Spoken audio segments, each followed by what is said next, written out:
Très content de vous retrouver pour une vidéo lecture comics.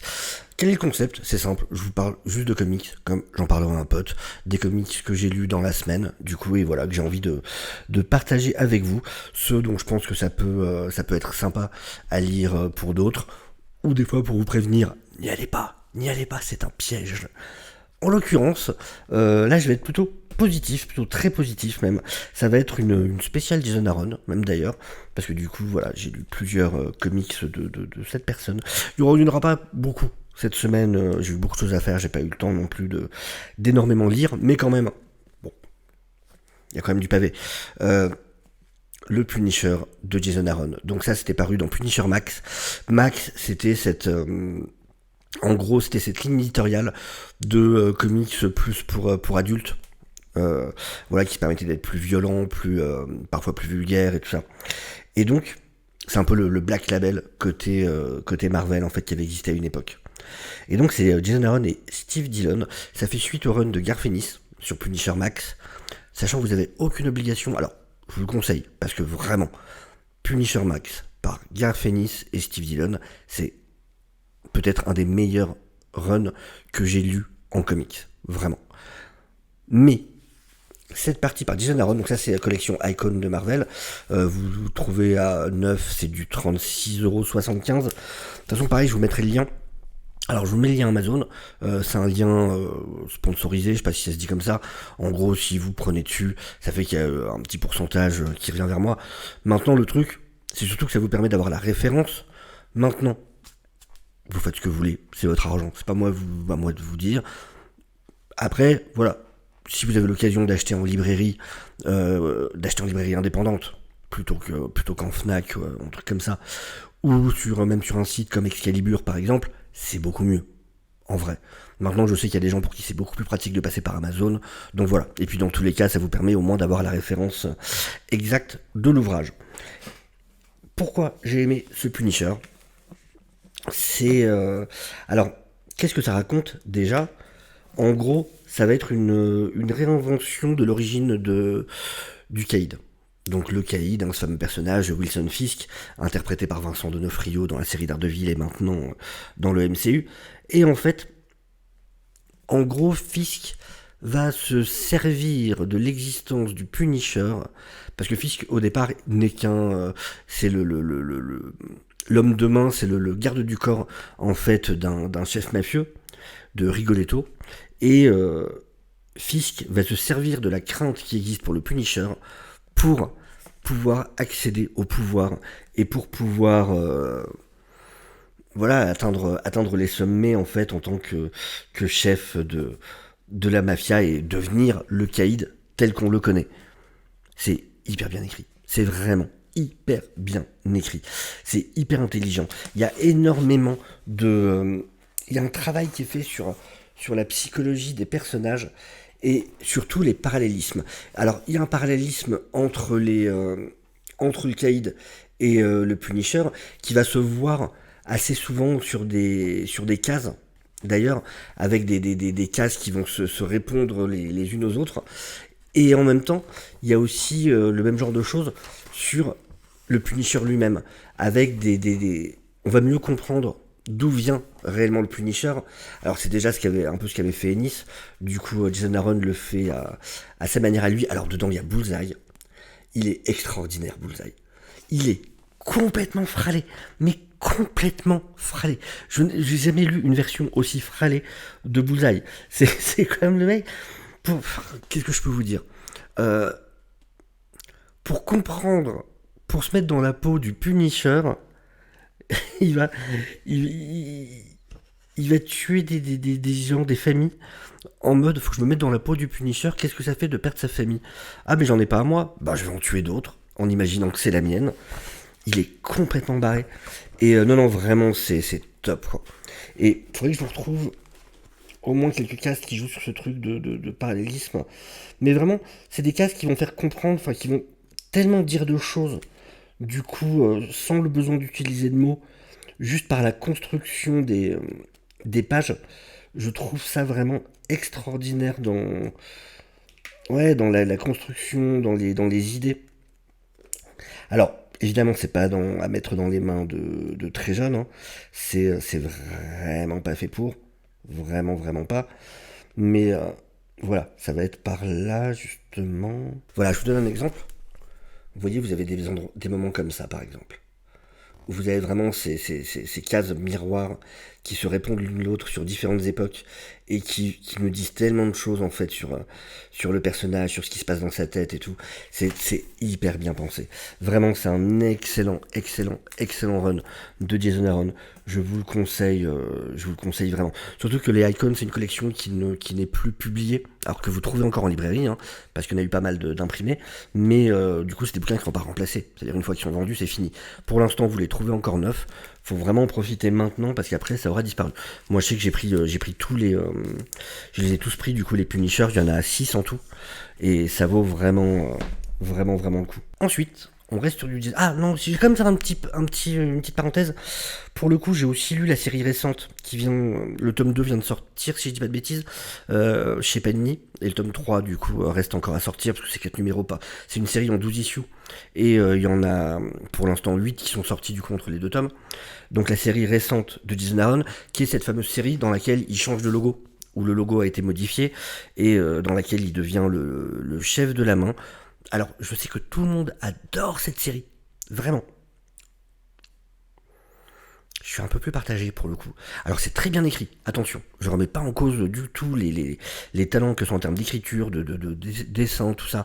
C'est fait de manière très compétente, il n'y a aucun souci là-dessus. C'est Jason Aaron, donc qui avait déjà écrit ce Punisher Max, qui est donc sur ce Punisher-là. Maintenant, ouais, moi, déjà il y a le côté je peux pas ne pas savoir que la série est une excuse au fait que Punisher est devenu une épine dans le pied de Marvel à cause de problèmes à côté, ça veut dire toute la réutilisation du logo du Punisher par des groupes pas très fréquentables américains, voire par des agents de police et tout. Et donc, on sent vraiment le côté mission qui a été donné à Jason Aaron. Écoute, là le Punisher nous emmerde, faut que tu nous en débarrasses. Trouve une solution. Donc bon, il y a ça moi qui m'embête un peu. Maintenant, c'est plutôt bien raconté. Je trouve que par contre, je trouvais ça beaucoup plus intéressant la manière dont il nous racontait comment dire. C'est-à-dire de la même manière qu'Ennis, il y avait ce côté le Punisher existait avant de devenir le Punisher, avant que sa famille soit tuée. C'est plutôt très bien raconté là, avec tout son retour de la guerre justement, et voilà, comment c'était compliqué. Enfin, c'est vraiment sur tous ces soldats qui ont fait le Vietnam ou qui ont fait des guerres en règle générale et qui, une fois rentrés chez eux, ne se sentent pas à leur place en fait. Et c'est très très bien raconté. Et par contre, dans la série récente, Punisher, je suis moins fan de la manière dont c'est traité, dont c'est amené, et de certains retcons qui sont faits, et de certains changements à long terme qui sont amenés, sans en dire plus. Mais voilà. Puis bon, il y a aussi le côté du coup Punisher qui se retrouve avec des pouvoirs magiques pour des raisons qui s'expliquent tout à fait, hein. Mais bon, moi ça je suis pas fan non plus. Et aussi un côté limite, il avait été choisi dès l'enfance, machin. Quand on commence comme à mettre le côté élu dans un truc. Mais encore une fois, hein, vraiment la plupart des gens adorent. Et en tout cas, comment dire. Ouais, non, ça a énormément plu et c'est bien écrit, c'est compétent, vraiment, voilà. C'est du goût personnel, après, c'est très subjectif, où moi, effectivement, j'ai pour le coup moins accroché. On passe à un récit complètement différent. Mais c'est toujours Jason Aaron, cette fois accompagné à l'écriture par Denis Alloum et au dessin par Stephen Green, si je dis pas de bêtises. Ouais, c'est ça. Alors, le résumé. Les yeux perdus dans l'immensité galactique, le jeune Cadine se morfond devant le hublot du vaisseau convoyeur piloté par son père, Gil. Et quoi de mieux, pour tromper l'ennui, que d'inspecter sans y être autorisé la précieuse cargaison provenant d'un musée alien. Séparés lors de l'explosion du vaisseau, Gil et Cadine dériveront dans l'espace, l'un désespéré à la recherche de son fils, l'autre émerveillé par les rencontres exotiques qui rythmeront son odyssée. J'ai beaucoup aimé. J'ai beaucoup aimé. Alors déjà, visuellement, rien que la cover, déjà, je la trouve magnifique. Visuellement, c'est plutôt très, très, très joli. C'est vraiment classe visuellement. Alors, faut être clair, si ce que vous recherchez, c'est de la... Alors, il y a un côté SF, hein, bien sûr, vous l'aurez entendu dans le résumé. Si ce que vous recherchez, c'est de la hard SF, c'est pas pour vous. Ça n'est clairement pas de la hard SF. Là, Quand on dit hard SF, c'est vraiment de la SF très réaliste, pour le coup. On est sur ce que moi j'appellerais plutôt du conte. On est sur du conte. On est vraiment sur... voilà, donc vous voyez un peu à quoi ça ressemble. Bon, les couleurs, le travail sur les couleurs est vraiment superbe aussi. On a toute une flore et une faune de l'espace. Là, il va respirer avec une espèce de plante. C'est vraiment, pour moi, faut vraiment, pour l'apprécier à sa juste valeur, faut vraiment le prendre pour un conte. Et d'ailleurs, je vois que c'est mis en, j'avais pas fait gaffe, c'est mis en science-fiction, mais aussi récit initiatique. Faut vraiment plus le voir pour le côté récit initiatique, pour le coup. C'est vraiment, donc voilà, comme le dit le résumé, effectivement, donc ce père et son fils qui sont... donc le père a emmené son fils avec lui parce qu'il allait partir sur c'est une sorte de camionneur de l'espace. Ça allait durer longtemps, il voulait pas le laisser chez ses voisins aussi longtemps, sachant qu'en plus, il y a quelques semaines, la mère est décédée, donc la femme du conducteur et la mère de son petit garçon qui l'accompagne. Donc, et eux deux, le père voudrait aussi qu'ils trouvent un moyen de se rapprocher tous les deux, parce que lui était toujours parti au travail. C'est un beau récit. C'est un beau récit avec... voilà, quand il va se passer un certain accident qui va les séparer l'un de l'autre, avec donc effectivement le fils voguant dans l'espace, qui, voilà, grâce à quelque chose, va pouvoir voyager librement dans l'espace, avec son père qui lui va vivre galère sur galère sur galère, va croiser la mort 10 000 fois, mais il y a tout ce côté de tout ce qu'un père est prêt à faire. À quel point un père, normalement, un père convenable, n'abandonnera jamais, quoi qu'il se dresse devant lui, du moment qu'il sait que son fils est en danger. Et c'est un père qui va se dépasser, qui va vraiment faire face à toutes les épreuves, parce qu'il sait que quelque part il y a son fils qui l'attend.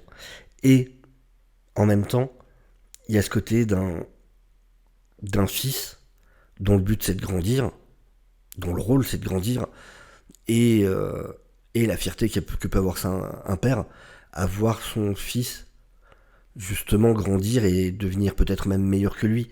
Et, euh, et c'est vraiment, ouais, j'ai bien aimé vraiment tout ce que ça amène. Et alors vraiment, il faut le prendre comme un conte. Effectivement, il va y avoir des petites facilités scénaristiques, il va y avoir mais voilà, il y a des personnages plutôt très attachants pour le coup. On va découvrir des toute une faune et une flore de créatures, des peuples. C'est vraiment, non, c'est une agréable lecture, sachant qu'en plus, voilà, évidemment, bon, c'est de l'indie, hein, c'est urban, mais c'est de l'indépendant. Pareil, hein, vous pourrez trouver les références en dessous. Et vous avez que ça à lire. Vous n'avez pas besoin de lire quoi que ce soit d'autre. Alors, j'ai plus en tête, mais ça doit être du 20... je pense du 22 ou 24. 22 ou 24 euros pour le coup. Et voilà, vous avez juste cet ouvrage-là à lire, voilà l'épaisseur. Et voilà, vous avez une histoire complète du début à la fin, vous avez absolument rien d'autre à connaître, c'est de l'indépendant. Et donc ouais, je trouve ça vraiment... j'ai vraiment passé un très bon moment, du coup, devant. Juste pour vous montrer, du coup, pour la prochaine vidéo, je peux déjà vous dire, pour la prochaine vidéo, vous aurez normalement donc le tome 2 de Justice Society of America, donc l'année 2000, le premier c'était l'année 99. Vous aurez certainement aussi le Flash Chronicles, bah oui, forcément j'ai craqué, j'ai pris les deux. Donc là c'est l'année 92, c'est le run de Mark Waid, donc ça va faire bien plaisir de lire tout ça. Et puis certainement, si je trouve le temps, je lirai aussi l'autre run de Garth Ennis sur Punisher, du coup toujours avec Dillon. Et donc voilà, celui-là par contre qui est dans la continuité. Donc je suis curieux de ce que ça va donner. Parce que là du coup, je sais qu'il va croiser du Daredevil. Je crois qu'il croise du Spider-Man à un moment. Donc je suis assez curieux de voir ce que ça va donner. Mais en tout cas, voilà du coup pour aujourd'hui, c'est la fin de cette vidéo. Je vous souhaite, n'hésitez pas vous à me dire aussi c'est quoi vos lectures du moment. Voilà, si vous avez des choses à conseiller, ça m'intéresse toujours. Il y en a forcément que je ne connais pas moi aussi, donc je suis toujours preneur de bons conseils. Donc, et puis si vous avez des questions, pareil, bien évidemment, n'hésitez pas, si je peux y répondre en tout cas, ça sera avec plaisir. Sur ce, je vous souhaite à tous une excellente journée, je vous dis à très bientôt. Ciao ciao.